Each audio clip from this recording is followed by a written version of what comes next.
Debate, the honourable member for Saanich Gulf Islands. Débat, l'honorable député de Saanich Gulf Island. Monsieur le Président, avant que je commence, pourriez-vous me dire de combien de minutes je dispose? Oui, mes excuses à la députée de Saanich Gulf Island. D'habitude, nous informons les députés du temps dont ils disposent avant que l'on passe à un autre point de l'ordre du jour.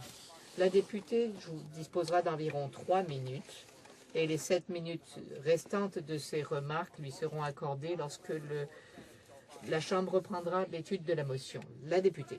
Merci, Monsieur le Président. Ce que je propose de faire en parlant du projet de loi à l'étape du rapport, le projet de loi C-37, c'est de parler de l'importance d'apporter du soutien aux victimes. Et dans les 7 minutes que j'ai, je soulignerai ce qui est selon moi problématique dans le projet de loi.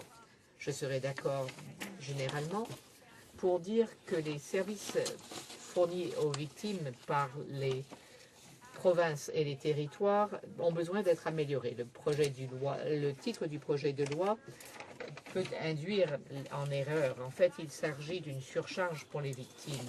Ceci dit, je suis parfaitement d'accord avec ce qu'a dit M. Sullivan, l'ombudsman fédéral pour les victimes de crimes, et ce qui a été dit plus tôt,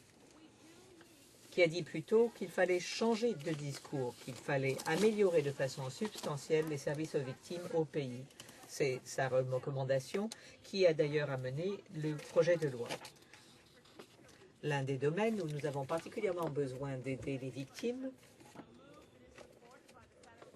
c'est quelque chose qu'appuie le ombudsman fédéral des victimes de crimes. Je veux souligner ce qu'il a dit parce que je crois que les députés de tous les bords de la Chambre devraient appuyer une mesure qui fait cruellement besoin.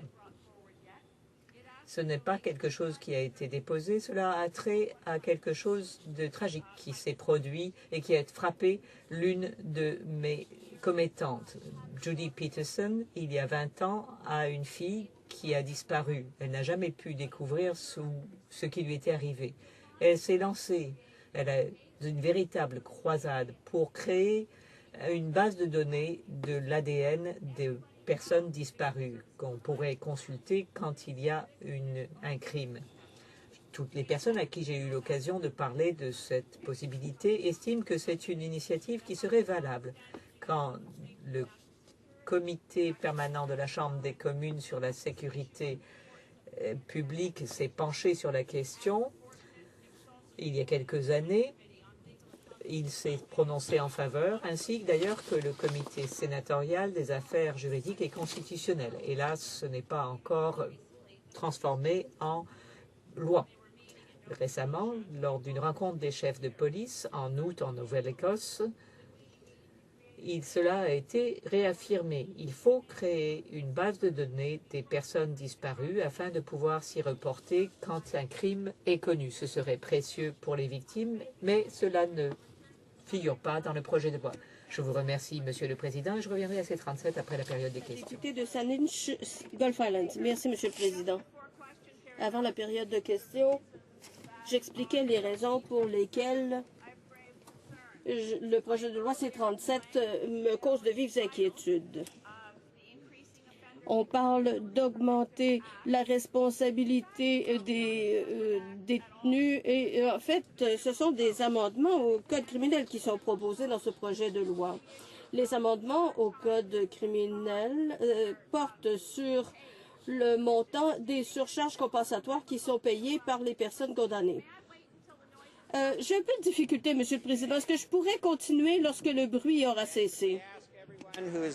Est-ce qu'on peut demander à tous ceux qui ne participent pas au débat de cet après-midi d'aller continuer leur conversation à l'extérieur de la Chambre, s'il vous plaît? Je n'arrive pas à entendre la députée de Saanich Gulf Island. Je vais laisser 30 secondes pour que les gens puissent sortir.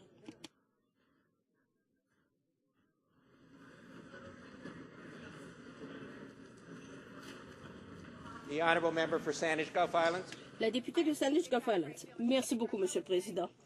Comme je le disais, il s'agit d'amendements au Code criminel qui ne portent que sur une chose, c'est-à-dire le montant de la surcharge compensatoire qui est imposée à une personne reconnue coupable d'un acte criminel.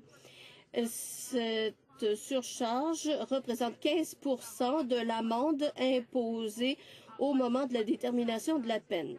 Ce projet de loi va doubler le montant de la surcharge en le portant à 30 ce qui ne me préoccupe pas particulièrement.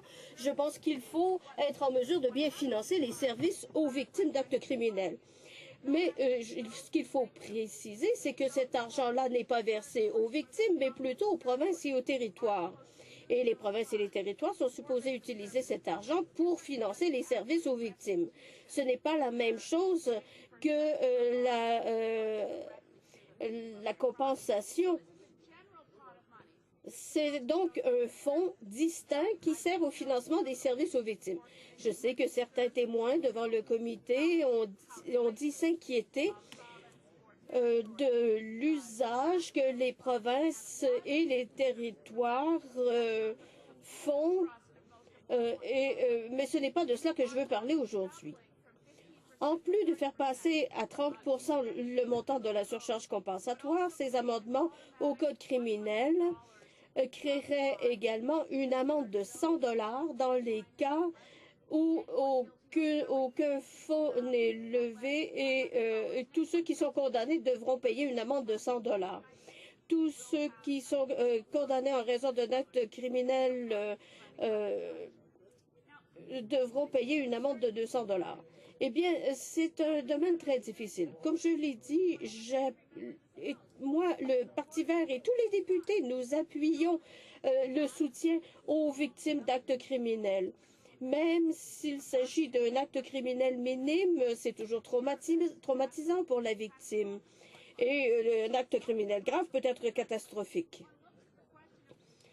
Ce qu'on peut se demander, c'est qui sont toutes les victimes finalement. Les victimes ne sont pas toutes à l'extérieur des prisons. Il y a des victimes qui sont aussi à l'intérieur des prisons. C'est le témoignage que nous avons entendu le 1er novembre de Kim Pate, directeur général de la Société Elizabeth Fry. Permettez-moi de lire ce qu'elle a dit. Elle a dit que la majorité des femmes en prison, 91 % de femmes autochtones, 82 % de femmes, ont des antécédents de mauvais traitements et d'agressions sexuelles. Imposer une surcharge compensatoire à ces femmes, alors qu'elles se retrouvent en prison par manque de ressources dans certains éléments de notre société, les soins de santé, particulièrement la santé mentale et les services sociaux, eh bien, on a estimé qu'il en coûte 95 000 $ par année pour garder une femme derrière les barreaux. Et on estime qu'il faut entre 30 000 et 100 000 $ pour offrir des services aux femmes derrière les barreaux. Elle a dit qu'il est tout à fait ridicule d'emprisonner les gens parce qu'ils ne pourront pas payer la surcharge compensatoire ou l'amende de 100 $. Quand on limite la discrétion de la magistrature, on a des problèmes. Le projet de loi fera passer de 15 % à 30 % la surcharge compensatoire et imposera automatiquement une amende de 100 $ pour les procédures sommaires et de 200 $ dans les procédures criminelles. Eh bien, ce qu'on va faire, c'est qu'on va éliminer la discrétion des juges de renoncer à ces peines. Et surtout dans cette discrétion qui s'exerçait lorsqu'il est prouvé que ces amendes et cette surcharge causera un préjudice injustifié. C'est ce qu'on dit d'ailleurs dans le code criminel. On dit le tribunal peut ordonner qu'aucune surcharge compensatoire ne soit infligée si le contrevenant en fait la demande et lui démontre que cela lui causerait ou causerait aux personnes à sa charge un préjudice injustifié. Eh bien, cette discrétion des juges sera totalement éliminée. La seule discrétion qui restera aux juges sera d'augmenter la peine. La capacité d'examiner la situation du condamné et de décider si cette personne a elle-même été victime d'un crime Je pense que le cas d'Ashley Smith est assez patent.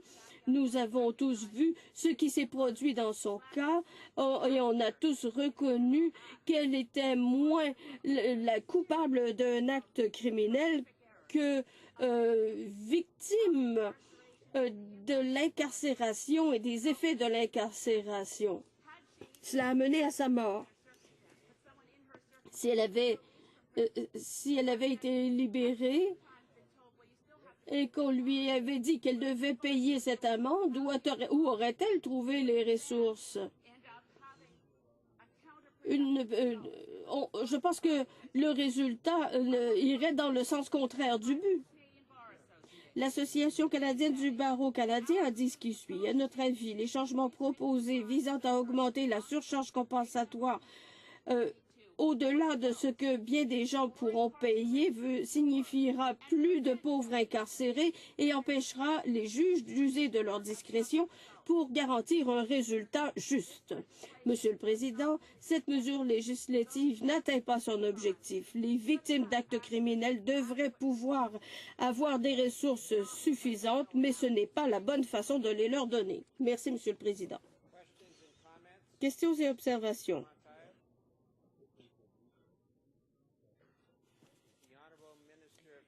Le ministre du Patrimoine se lève-t-il à cette fin? Je suppose que non. Le député de Thunder Bay supérieur Nord. Merci, Monsieur le Président.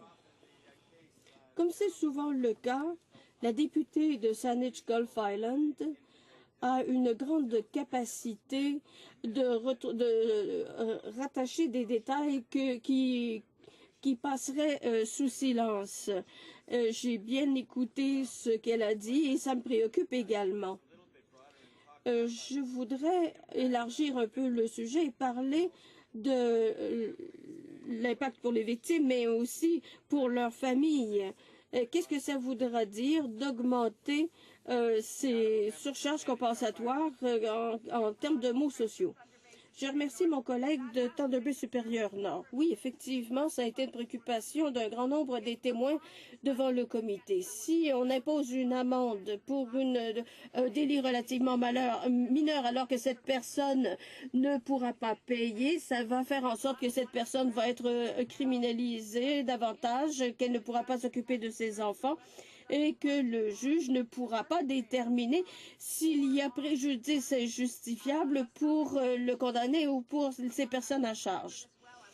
Le député de Cap-Breton-Canso a parlé un peu plus tôt des progrès réalisés par les peuples Mi'kmaq. Je me rappelle avoir lu il y a quelques années qu'un jeune homme de cette région avait été condamné pour avoir volé une pizza dans une épicerie. Il a dû purger une peine d'emprisonnement et si cette loi avait été en vigueur, il aurait dû payer une amende de 100 $ pour laquelle il n'aurait eu aucun recours.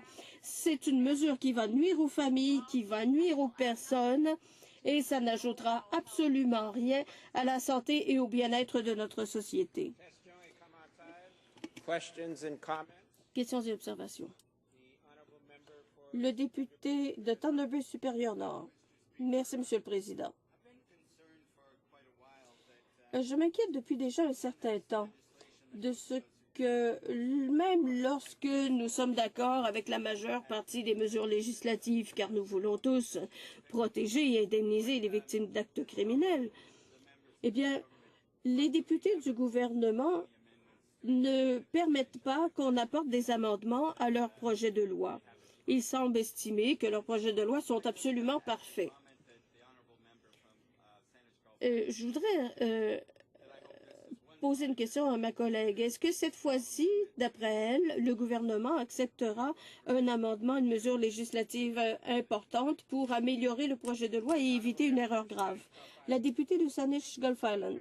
Merci, Monsieur le Président. Je pense que nous devons pouvoir apporter des amendements à l'étape du rapport. Dans ce cas-ci, on a vu le comité faire des efforts. J'ai travaillé avec les gens du comité, le député de Mont-Royal, qui était le ministre de la Justice dans un gouvernement précédent, a beaucoup travaillé dans ce dossier. Je ne pense pas que les services aux victimes seront accrus si on n'envoie plus de gens dans les prisons. Je suis tout à fait d'accord pour qu'on augmente la surcharge compensatoire. Il faut s'assurer que l'argent soit utilisé par les provinces et territoires pour les services aux victimes. Mais on a tort d'éliminer la discrétion des juges parce que seul un juge peut avoir examiné les faits dans une affaire, peut avoir examiné le condamné et peut décider si l'application d'une amende est dans l'intérêt de la sécurité publique ou nuira à cette sécurité publique.